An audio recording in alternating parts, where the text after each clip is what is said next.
Bonsoir à tous, bienvenue dans votre rendez-vous hebdomadaire mardi méditation. Je pense que chacun d'entre nous se porte bien, ainsi que vos familles respectives. Que la grâce de Dieu soit pleinement votre partage.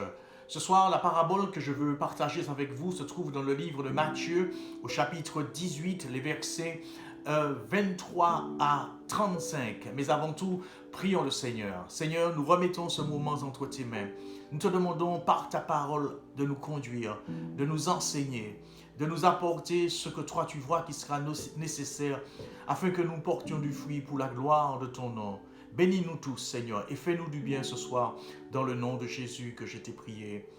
Amen.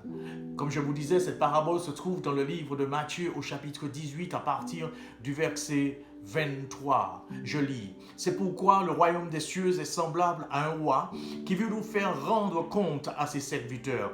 Quand il se mit à compter, on lui amena un qui devait 10 000 talents. Comme il n'avait pas de quoi payer, son maître ordonna qu'il fût vendu, lui, sa femme, ses enfants et tout ce qu'il avait, et que la dette fût acquittée. Le serviteur, se jetant à terre, se prosterna devant lui et dit, Seigneur, aie patience envers moi, et je te paierai tout. Ému de compassion, le maître de ce serviteur le laissa aller et lui remit la dette. Après qu'il fut sorti, ce serviteur rencontra un de ses compagnons qui lui devait 100 deniers. Il le saisit et l'étranglait en disant « Paie ce que tu me dois ». Son compagnon, se jetant à terre, le suppliait, disant « Aie patience envers moi, et je te paierai ». Mais l'autre ne voulut pas, et il alla le jeter en prison jusqu'à ce qu'il eût payé tout ce qu'il devait. Ses compagnons, ayant vu ce qui était arrivé, furent profondément attristés, et ils allaient raconter à leur maître tout ce qui s'était passé. Alors, le maître fit appeler ce serviteur et lui dit, méchant serviteur, je t'avais remis en entier ta dette parce que tu m'en avais supplié. Ne devais-tu pas aussi avoir pitié de ton compagnon comme j'ai eu pitié de toi? Et son maître, irrité, le livra au bourreau jusqu'à ce qu'il eût payé tout ce qu'il devait. C'est ainsi que mon Père Céleste vous traitera si chacun de vous ne pardonne à son frère de tout son cœur. L'apôtre Pierre venait juste de demander au Seigneur Jésus-Christ combien de fois pardonnerai-je à mon frère lorsqu'il péchera contre moi? Et il ajoute, sera-ce jusqu'à 7 fois? Permettez-moi de vous dire que le 77 fois, 7 fois de notre Seigneur Jésus-Christ nous apprend à exercer la miséricorde de Dieu. Nous voyons deux vérités importantes dans cette parabole. Premièrement, le besoin de pardonner et deuxièmement, le besoin de pardonner aux autres.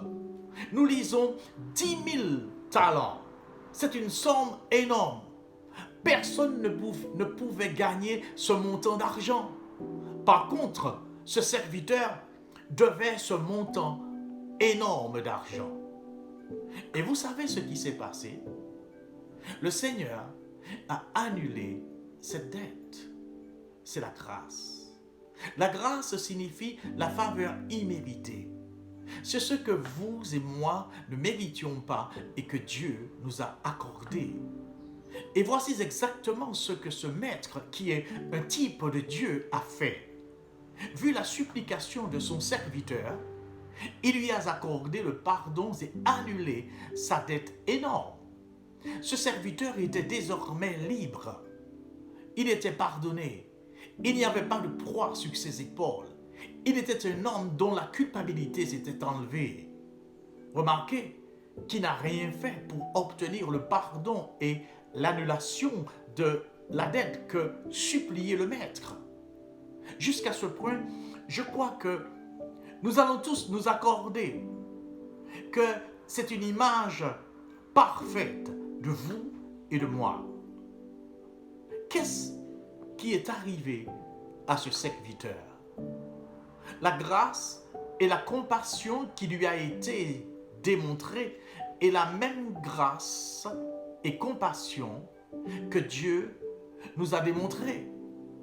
Dieu nous a fait grâce dans la personne de notre Seigneur Jésus-Christ. Comme Éphésiens au chapitre 2, les versets 1 à 9 le dit, parlant de vous et de moi, Vous étiez morts par vos offenses et par vos péchés dans lesquels vous marchiez autrefois, selon le train de ce monde, selon le prince de la puissance de l'air, de l'esprit qui agit maintenant dans les fils de la rébellion. Nous étions tous aussi de leur nombre. Et nous vivions autrefois selon les convoitises de notre chair, accomplissant les volontés de la chair et de nos pensées, et nous étions par nature des enfants de colère comme les autres. Mais Dieu, qui est riche en miséricorde, à cause du grand amour dont il nous a aimés, nous qui étions morts par nos offenses, nous a rendus à la vie avec Christ. C'est par la grâce que vous êtes sauvés. Il nous a ressuscités ensemble et nous a fait asseoir ensemble dans les lieux célestes en Jésus-Christ, afin de montrer dans les siècles à venir l'infinie richesse de sa grâce par sa bonté envers nous en Jésus-Christ. C'est par la grâce que vous êtes sauvés, par le moyen de la foi. Et cela ne vient pas de vous, c'est le don de Dieu. Ce n'est point par les œuvres, afin que personne ne se glorifie. Notre dette était énorme. Et Dieu nous a pardonné, mes frères et sœurs. Nous étions morts dans nos iniquités et nos péchés. Nous étions les ennemis de Dieu et les fils de désobéissance. Et que s'est-il passé? Nous nous sommes repentis et nous avons cru. Nous nous sommes prosternés comme ce serviteur et nous avons obtenu le pardon. Le roi nous a pardonné.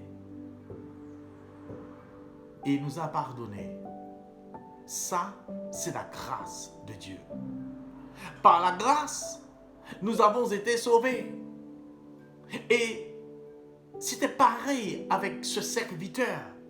Par la grâce, il a été sauvé de sa dette énorme. Le verset 27 nous dit, le maître de ce serviteur le laissa aller et lui remit la dette. C'était beaucoup plus que ce qu'il espérait. C'était le seul remède. Et ce remède était miséricordieux. Pas un mot de reproche. Le Seigneur sait parfaitement de quoi nous avons besoin. C'est lui qui pardonne toutes tes iniquités, qui guérit toutes tes maladies. C'est lui qui délivre ta vie de la force, qui te couronne de bonté et de miséricorde. C'est lui qui rassasie de bien ta vieillesse, qui te fait rajeunir comme l'aigle. Le verset 6 du psaume 103 nous dit, l'Éternel fait justice, il fait droit à tous les opprimés. Il n'y a pas des œuvres, rien que moi, vous ou ce serviteur aurait pu faire pour payer cette dette, mes frères et sœurs. Seule la grâce pouvait le faire. Alors le salut est par la foi, par la grâce, et ne peut être gagné en échange de nos œuvres, car aucune œuvre ne pouvait payer notre dette énorme. Je pense que jusqu'ici, c'est bien. Mais le Seigneur ne s'arrête pas à ce point. Il regarde ce que le serviteur a fait. En dépit de l'énorme dette dont il a reçu le pardon, il a refusé de pardonner à son compagnon la petite dette qu'il lui devait.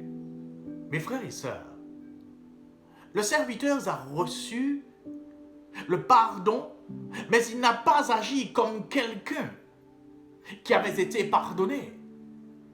Est-ce que vous voyez dans le texte? Maintenant, le roi sera-t-il juste s'il ne donnait pas de jugements ici? Non, il ne le sera pas. Il sera complètement injuste. Et voici ce que bon nombre de personnes veulent que Dieu fasse avec eux. Ils veulent que Dieu les pardonne, mais pas les juger. Quand ils insistent à ne pas marcher comme des personnes qui ont été pardonnées. Quand le Seigneur a jugé le serviteur et a rétabli l'énorme dette qui lui avait été à l'origine pardonnée, permettez-moi de vous dire, est-ce que ces serviteurs manquaient quelque chose? Quand vous et moi, Dieu nous a pardonnés, est-ce que nous manquions de quelque chose? Non. Il a usé de grâce lorsqu'il a pardonné ce serviteur de sa dette énorme à l'origine. Dieu a manifesté grâce sur grâce. Mais voyons ce que ce serviteur n'agissait pas dans ce pardon, mais avait profité de sa liberté pour mettre son compagnon sous pression, en prison, exigeant que la justice soit faite au sujet de leurs dettes négligeables. La justice lui devait être appliquée aussi. Alors, ne méprenez pas la grâce et la justice de Dieu, mes frères et sœurs. Dieu est les deux à la fois. Il est à la fois plein de grâce et de justice. Si nous nous repentons sincèrement de tout notre cœur, nous obtenons la grâce. La parole de Dieu nous dit, si nous confessons nos péchés, il est fidèle et juste pour nous les pardonner et pour nous purifier de toute iniquité. Cependant, si nous ne pardonnons pas, demandons essentiellement le jugement contre ceux qui, soi-disant, nous ont fait du tort, alors le jugement sera appliqué. Mais il va commencer par nous. Notre Seigneur ne laisse aucun espace pour un malentendu. Regardez le verset 32, il nous a dit, « Méchant serviteur, je t'avais remis en entier ta dette, parce que tu m'en avais supplié. Ne devais-tu pas aussi avoir pitié de ton compagnon comme j'ai eu pitié de toi ?» Et son maître irrité le livra au bourreau jusqu'à ce qu'il eût payé tout ce qu'il devait. C'est ainsi que mon Père céleste vous traitera si chacun de vous ne pardonne à son frère de tout son cœur. De plus, dans la prière de notre Seigneur Jésus-Christ, la prière que Jésus nous a enseignée, quelques chapitres auparavant, au chapitre 6, dans les versets 12, nous lisons « Pardonne-nous nos offenses comme nous aussi nous pardonnons à ceux qui nous ont offensés. » Le Seigneur explique davantage dans ce chapitre 6, mes amis. Et nous lisons dans les versets 14 et 15, « Si vous pardonnez aux hommes leurs offenses, votre Père Céleste vous pardonnera aussi. Mais si vous ne pardonnez pas aux hommes, votre Père Céleste ne vous pardonnera pas non plus vos offenses. » Dieu n'est pas seulement plein de bonté et de gentillesse, mais également plein de justice avec la sévérité respective qui va de pair. Et nous pouvons lire ça dans le livre de Romains au chapitre 11, les versets 22. Il y a la bonté de Dieu et c'est ce que nous allons obtenir. Si nous continuons à marcher sur ce chemin étroit de la foi, demeurant en Christ, en celui qui a payé notre dette pour nous. Mais si nous choisissons comme ce serviteur d'agir comme si nous n'avons pas été pardonnés des péchés et iniquités dans lesquels nous étions morts, alors nous ne devons pas nous attendre à la bonté, mais à la sévérité. Dieu est les deux à la fois, mes frères et sœurs. Et il est évident que nous choisissons ce que nous obtenons. Je prie que vraiment que Dieu nous donne ce cœur qui pardonne, comme nous aussi nous avons été pardonnés. Que le Seigneur nous bénisse et qu'à lui seul soit la gloire. Prions le Seigneur. Père éternel, nous te bénissons pour ta parole. Nous te remercions pour cet enseignement, Seigneur, qui nous donne à comprendre la richesse, la bénédiction que nous avons reçue. Quand nous nous sommes approchés devant toi et que nous t'avons supplié d'enlever notre dette, tu nous as pardonné. Maintenant, Seigneur, tu veux nous apprendre que nous aussi nous manifestons ce pardon quant à ceux qui nous ont offensés. Bénis-nous et fais-nous du bien encore. dans le nom de Jésus que nous t'avons prié. Amen. À Dieu soit toute la gloire, mes frères et sœurs.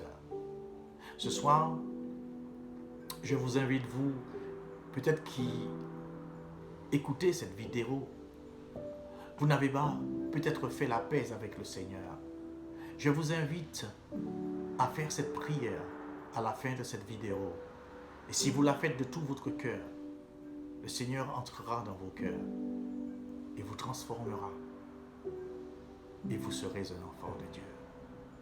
Que Dieu vous bénisse et qu'à lui seul soit la gloire. Amen. Soyez bénis.